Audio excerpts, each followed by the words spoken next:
Hello friends and welcome back for another episode of Indie Impressions. My name is Nick, and today we're going to be checking out You Only Get One Potato Peeler, or from this point forward I think we're just going to call it Potato Peeler. This is a first-person potato peeling simulation designed for LD28, again the 48-hour game design competition where people take a theme, in this case You Only Get One, and create something around it. So what we're doing today is we're going to be peeling some potatoes and trying to penetrate the seedy underworld of professional potato peeling. Is that a thing? I don't know if it is. But I have to say, I was pretty impressed by how silly this is. Granted, this is not a particularly serious game, but it's a lot of fun anyway. We're going to be peeling some potatoes. Let's go. So we're going to choose our potato peeler. There were 4 here, but everybody else grabbed the other ones before we had a chance to do anything. Potatoes, you're out. So, okay.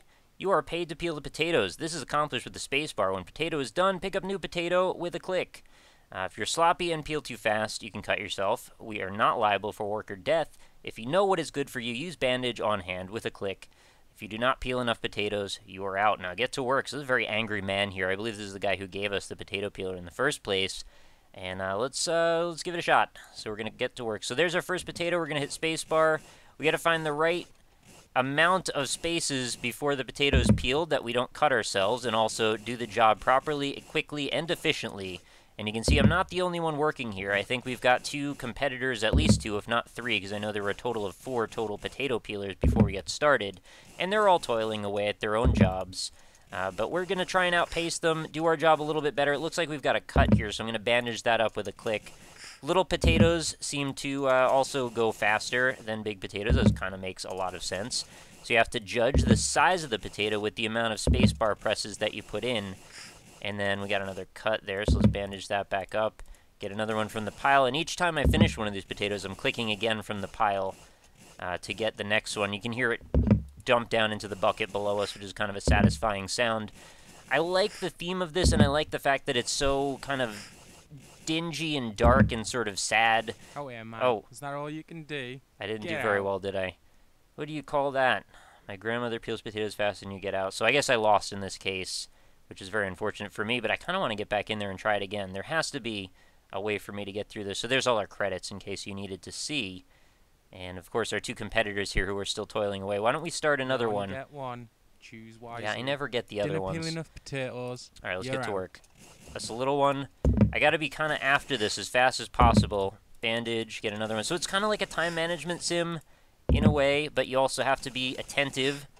Try and count the number of strokes that you're going to need for each type of potato if you can, to try and optimize, because there's a little bit of a delay between you finishing a potato and it dropping away. And I'm also not even sure if perhaps this whole thing is futile. Maybe there's no actual way to win. And also I don't know if there's any penalty for getting too many cuts. Maybe there is. Maybe bleed out. I just keep getting the same cut on the same spot. Just ripping the Band-Aid right off because I'm basically slicing these potatoes up too vigorously. I've got to calm down a little bit. But I can't because I don't have much time. That is like the 6th time I've gotten that same cut. There we go. Basically, each potato equals another cut in the same spot. Imagine if this was mapped out even further, like every single time you just slip, you just cut yourself up a little bit more, and it just keeps adding up until... Oh! I was successful. But anyway, I was just going to say, as each time you slip or whatever, that it actually cuts your finger a little bit, and eventually you have like a blood loss meter or something. I can imagine there's a whole like physics-based game in that with a little bit of like the surgeon simulator element to it, where you actually are in control of the person peeling the potatoes, maybe using the mouse to handle all of that.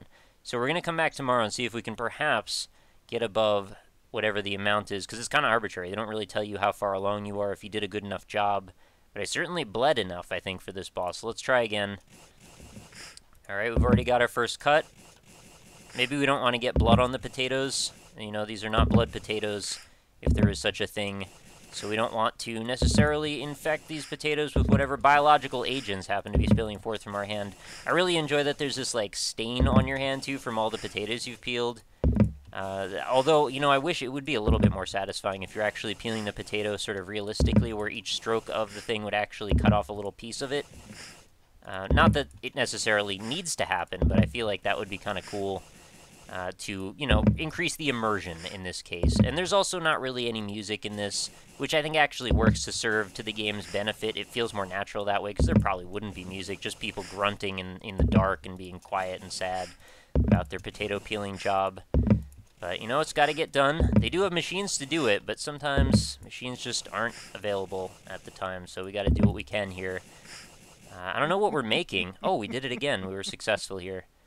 Maybe we're making a nice hearty beef stew. Maybe we're making the world's largest vat of potato salad. It's really hard to say, but all these cuts seem to keep happening to my thumb on the same time and the same spot. Just wish we could... Well, I don't wish we could see more damage modeling, but it just seems like it would be a natural eventuality. And then, of course, you'd have to weigh the amount of money you make each time from each day's work versus the amount of doctor bills you get and bandages, you know, in and out versus the amount of money you're actually expending and versus earning. Giving it sort of a papers, please style thing. Maybe you're trying to support your family off your meager earnings doing this. It's a strange concept, but I think there's surprisingly fertile ground. And what if the longer you do this, the more people maybe you knock out of the job because you end up being the best at potato peeling and nobody else can keep up with you? All I know is I keep cutting myself. It's just not stopping. 3. This is like a 5. Oh my god, I did it again. I guess I've figured out the way to get through each day. I'm just not gonna give myself bandages anymore, I guess, and we'll see what happens then. Oh, I'm bleeding a lot now. That's probably bad. I should probably put, like, bandage on that, right? But I'm sure you want to see what it looks like when I bleed out in this as well, right? So I guess we'll just... Oh, it's coming out of the wrong cut there. Okay, I guess the cut only will leak blood from the same spot every time, so if you bandage that one or not, it doesn't seem to matter a whole lot. And maybe, if I keep cutting through that, maybe then the next bandage will come back off or something? I don't know. Let's see if I can just die for my art here. we're leaking into the potato salad. It's not red because it's festive, guys. Oh, God, what was that? There was a horrible picture there of something that I clicked through before I even noticed what it was. Anyway, I think that's going to do it. Choose wisely. For Potato Peeler. It's an interesting little sim. I liked it. I thought it was kind of funny. It made me laugh. There's even a little spot of blood there on the edge of the potato peeler. I had a good time with this. I think this definitely has some potential to be something bigger and funnier and more elaborate, sort of like what happened to Soda Drinker Pro, where you start out with a silly premise, you add on, you add on, you add on, eventually end up with something much bigger than it started with, and everything just gets weirder and weirder. So that's kind of what I like to see in indie games. So if you'd like to go try this one, link's going to be in the description for this video. It's got a web link so you can try it in your browser, or if you'd prefer, you can just go ahead and download it as well. There's actually a client with an install. It just takes a second. So if you want to prove your mettle as a professional potato peeler, I don't know if the game goes anywhere if you continue to be successful after a long amount of time, but it would be kind of funny to see. But yeah, give it a try. Let me know what you think. I'd love to hear your feedback on this type of a game.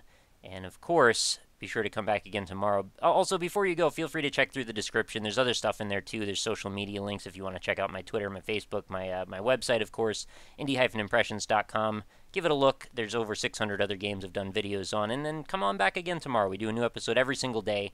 So I will be back here, and I hope to see you here as well. I hope you enjoyed it, and I will see you tomorrow. Have a lovely night, guys. Talk to you later.